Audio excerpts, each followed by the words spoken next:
Então vamos lá agora falar das organelas. Já falei de algumas, nós vamos falar de uma por uma, tá? Organelas das células eucariontes, tá? Eu tô misturando aqui, daqui a pouco eu vou dar a diferença para vocês das células animais e das células vegetais, né? Porque nós, seres humanos, não fazemos fotossíntese. Então nós não temos cloroplastos e as células vegetais têm cloroplastos. Então isso cai também no Enem, em provas de concurso, pegadinha, é compatível com as células tal. Aí bota tudo lá, direitinho, lá no meio eles enfiam o cloroplasto. Aí vocês não prestam atenção, tac! E é tudo isso, e marca. Nós não fazemos fotossíntese. O que é a fotossíntese? É a troca de gases através de quem? Das folhas, a luz solar. A gente faz essa troca e a glicose está ali no meio para dar proteção e para dar, na verdade, alimentação para as plantas, porque as plantas elas são autótrofas, elas se alimentam sozinhas através da fotossíntese. Não são igual nós seres humanos, que somos heterotróficos, que precisamos de comer outros alimentos, como verduras, animais. As plantas não precisam. Então, para não confundir, depois a tia vai falar sobre uma e outra, tá? Então, vamos lá. O citoesqueleto, que eu já tinha dito, né? O citoesqueleto é tudo aquilo que está dentro, né? Dentro da célula. E aí nós temos o quê? Ele dá essa forma da célula. Quando a gente fala citoesqueleto, gente, outra coisa que eu esqueci de falar, né? Citopatologista esqueceu de falar que cito é célula, tá? Cito, tudo que vocês veem lá, cito alguma coisa. Por exemplo, a tia fez citopatologia. Patologia, doenças, tá? Então, cito ou estudos, né? Patodoenças, e logia é estudo, né? Então, estudo das doenças, cito, das células, tá? Então, a tia fez o estudo das doenças de todas as células do corpo humano, tá? Principalmente das células do útero, tá?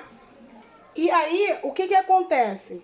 Quando eu falo de citoesqueleto, eu tô falando do esqueleto da célula, tá? Como a forma da célula. Então, o que eu tenho nesse esqueleto da célula? Eu tenho filamentos proteicos, tá? De proteínas, como microtúbulos, tá? A célula tem essas entradas, né? E eles são responsáveis para quê? Para dar forma a essa célula, tá? Além de fazer aquilo que eu falei para vocês, transporte de substâncias, tá? Que é que é a osmose, tá? Depois disso, nós vemos com ribossomos, tá? O que os ribossomos faz? Eles são formados a partir do RNA. RNA é o ácido ribonucleico. Totalmente diferente do desóxido, tá? Ribonucleico, tá? Qual é a responsabilidade do ácido do ribonucleico? Ele é responsável por produzir proteínas, tá? E onde a gente encontra ele? Eles estão sempre aderidos aos retículos endoplasmáticos. A tia é ótima de desenho, né? Mas é o retículo endoplasmático. Então, vocês vão achar os ribossomos sempre próximo ao retículo endoplasmático, tá? E, geralmente, no endoplasmático rugoso. Às vezes, eles vão estar livres, sim, do citoplasma, tá? Mas a função deles é produção de proteínas. O retículo endoplasmático rugoso, ele é rugoso porque ele é assim mesmo, tá? Ele faz umas curvinhas assim mesmo, tá? Eles estão, na verdade, ligados à membrana externa, a parte externa, tá? Ele é responsável por sintetizar a proteína. Olha por que o ribossomo é grudado com ele. O ribossomo fabrica a proteína e o retículo endoplasmático rugoso faz a quebra da proteína, tá? Então, não só do que o ribossomo fabrica, mas de toda a proteína que está inserida nesse citoplasma. Ele quebra a proteína, tá? O retículo endoplasmático liso, ele já vem liso, ele já não tem essa parte toda assim franzidinha não, tá?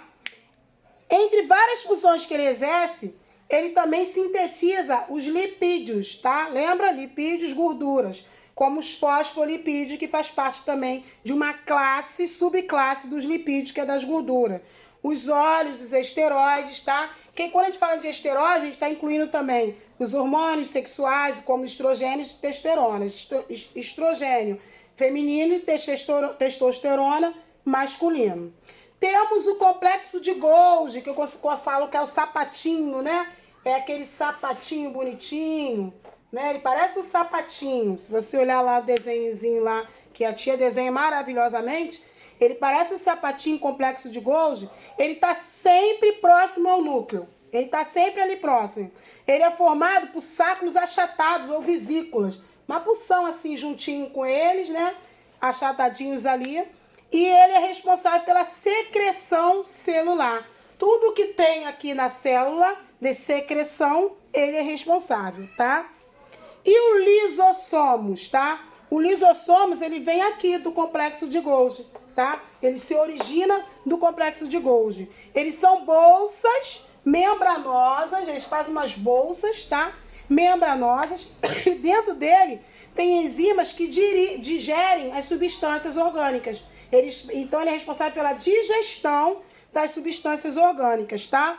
Ele faz a digestão intracelular. Quando tem muita produção excessiva, é como se ele faz essa digestão impedindo que isso destrua a célula. Imagina a célula muito cheia, ele faz essa digestão, tá?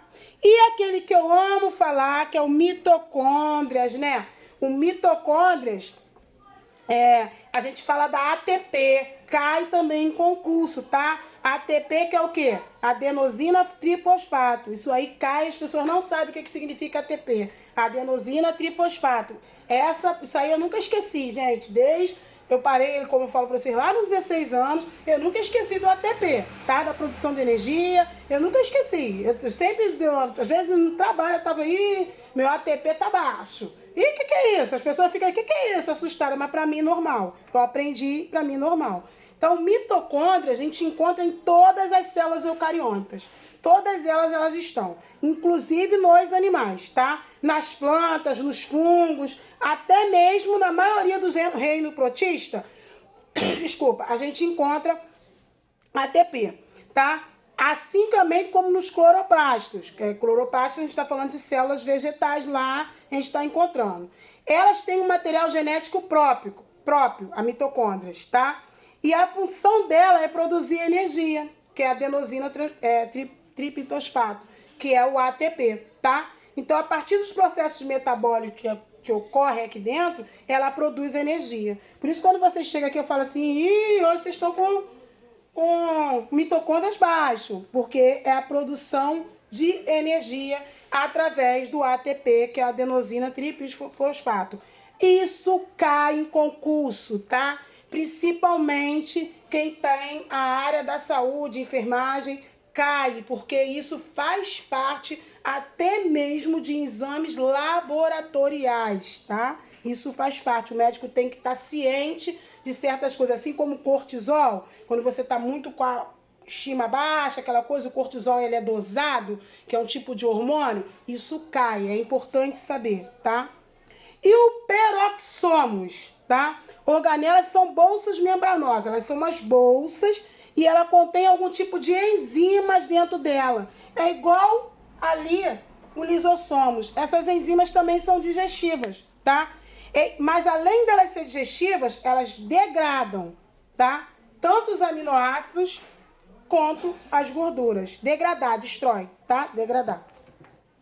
Destrói eles, tá? Por quê? Elas têm bastante uma enzima chamada catalase. Então, essa enzima que a gente encontra no peroxomos, por ela ter bastante catalase, ela consegue fazer essa degradação da gordura e dos aminoácidos dentro da célula. E os centríolos? Centríolos, eles estão envolvidos por a membrana que atuam no processo da divisão celular. Lembra que eu falo da divisão celular, meiose, mitose? Os centríolos, eles estão ali. Eles são envolvidos por essa membrana, eles estão na divisão celular e estão ligados na organização do citoesqueleto. Então, eles estão sempre por aqui, tá? E aí, esse citoesqueleto é os movimentos de cílios, de flagelos, tá? Os movimentos de flagelos, de cílios. Cílios que a gente fala é isso, flagelos, tá?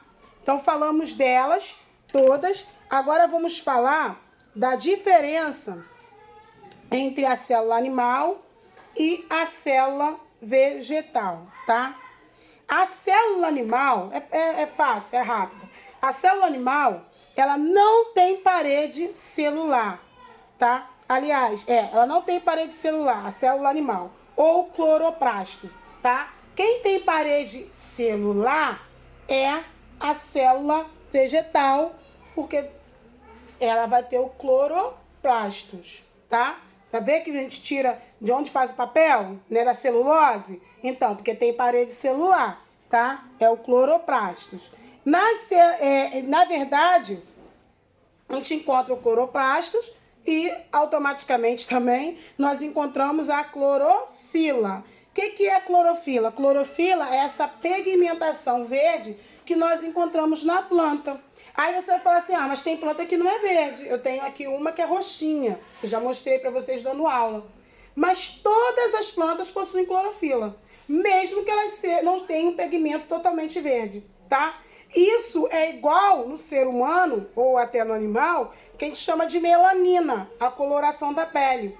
Então, a pessoa com a coloração da pele mais clarinha, não quer dizer que ela não tem melanina, ela tem uma quantidade menor do que uma pessoa que tem a pele mais escura de melanina, tá? E aí, vamos lá. Célula animal. Elas são formadas por tecidos animais, tá? E as células vegetais por tecido das plantas. Tudo bem. Tipo de células que elas são? Ambas são os eucariontes, tá? Porque ambas têm um núcleo delimitado, bonitinho. Parede celular. A animal não tem, nós temos membrana celular e a vegetal vai ter parede celular, porque é formada de celulose. É a diferença, já chegamos aí. Tamanho. As células animais geralmente são menores que as vegetais. Varia de 10 a 30 micrômetros de comprimento.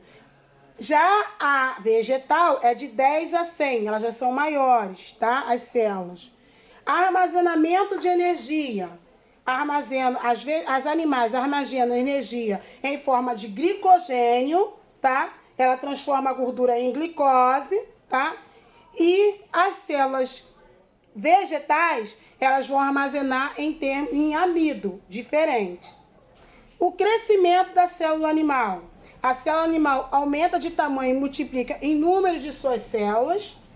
Já as células vegetais, elas ficam maiores, aumentando o tamanho de suas... Elas ficam maiores, aumentando o tamanho das suas células, tá? Cloroplastos. As células animais não têm cloroplasto, como eu tinha falado. Já as células vegetais têm cloroplastos porque elas fabricam seus próprios alimentos. Elas são seres autógrafos, tá? Centríolos são presentes em todas as células animais. Somente formas diferentes das plantas possuem centríolos. Então, algumas formas possuem centríolos. Nem todas as plantas têm centríolos, tá? Vacúolos. Vacúolos, gente, é como eu tenho um vácuo mesmo. Parece que tem um espaço vazio nas células, tá? Então, vacúolos. Um mais vacúolos nas células animais estão presentes, mas são bem pequenos. Já nas células vegetais, tem um grande vacúolo central, tá? Que ocupa um espaço bem grande. Então, aqui, por exemplo, é a célula vegetal, então tem um vacúolo bem grande na célula vegetal. Essa diferença também. Citoplasma, as duas possuem. Ribossomo possui. Mitocôndria, as duas possuem. Plasto só possui a vegetal. Glixossomos só possui a vegetal, que é a parte que faz o amido, que fabrica e que sustenta o amido. O retículo endoplasmático, as duas possuem. Complexo de Golgi, as duas possuem. Peroxissomo possui as duas. Membrana plasmática, as duas possuem. E lisossomos, raramente vegetal possui. E lisossomos, as animais possuem. Essas são as estruturas diferenciadas das células. Espero que vocês tenham pego bastante sobre célula, tá? Estudem mais. Estudem meiose e mitose, que são as divisões celulares, que faz parte. Brevemente vem aqui aula sobre vírus para vocês. Beijinho.